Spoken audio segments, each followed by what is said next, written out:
Praise the Lord. ഒരു നോമ്പിൻ്റെ കാലഘട്ടത്തിൽ കൂടിയാണല്ലോ നമ്മളിപ്പോൾ കടന്നു പോകുന്നത്.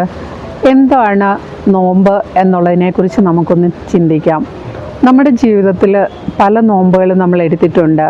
എന്നാൽ പലപ്പോഴും നമ്മുടെ ജീവിതത്തിൽ സംഭവിക്കുന്ന ഒരു കാര്യം എന്താണെന്ന് ചോദിച്ചു കഴിഞ്ഞാൽ, ആ ഒരു കാലയളവിലേക്ക് മാത്രം ഒരു പ്രാർത്ഥനയും ഉപവാസങ്ങളുമൊക്കെ ആ ഒരു സമയത്തേക്ക് മാത്രമായിട്ട് നീങ്ങിപ്പോകുന്നു. പിന്നീട് വീണ്ടും നമ്മുടെ പഴയ ജീവിത രീതിയിലേക്ക് കടന്നു വരുന്നു.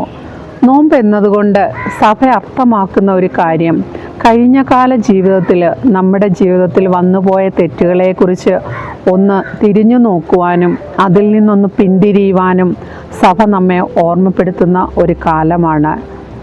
നോമ്പെന്ന് പറയുന്നത് കേവലം ചില ഭക്ഷണപാനീയങ്ങൾ ഉപേക്ഷിക്കൽ മാത്രമല്ല, നമ്മുടെ ഹൃദയവും കൂടി ശുദ്ധിയാക്കുന്ന ഒരു പ്രക്രിയയാണെന്ന് പറയാം.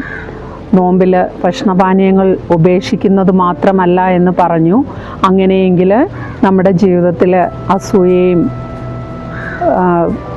മറ്റുള്ള കാര്യങ്ങളുമൊക്കെ ഉപേക്ഷിക്കുന്ന ഒരു കാലഘട്ടം കൂടി നമ്മുടെ ജീവിതത്തിൽ ഉണ്ടാകണം.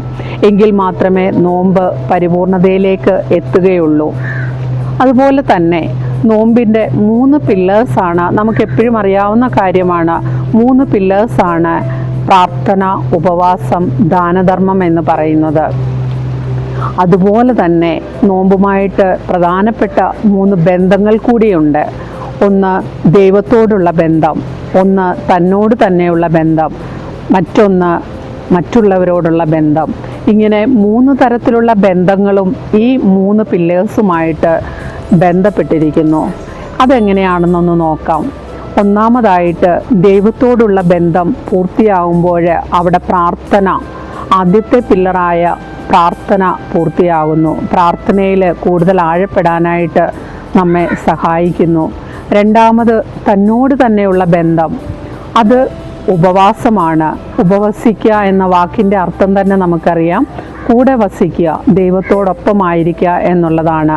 മറ്റുള്ളവരോട് കരുണ കാണിക്കുമ്പോൾ, മറ്റുള്ളവരുടെ ബന്ധത്തിൽ കൂടുതൽ ആഴപ്പെടുമ്പോൾ നമുക്കറിയാൻ കഴിയുന്ന ഒരു കാര്യമാണ് ദാനധർമ്മം കൂടുതൽ ഫലവത്താകുന്നു. ദാനധർമ്മം എന്നുകൊണ്ട് ഉദ്ദേശിക്കുന്നത് പണത്തിൻ്റെ മാത്രം ധർമ്മമല്ല, പണം കൊണ്ട് മാത്രം നേടിയെടുക്കുന്ന ഒന്നല്ല. നേരെ മറിച്ച് നമ്മുടെ നമ്മുടെ പദവി, നമ്മുടെ മഹത്വങ്ങൾ, നമ്മുടെ പ്രാർത്ഥനകൾ ഒക്കെ ദാനധർമ്മമായിട്ട് നമുക്ക് ചെയ്യാൻ പറ്റും.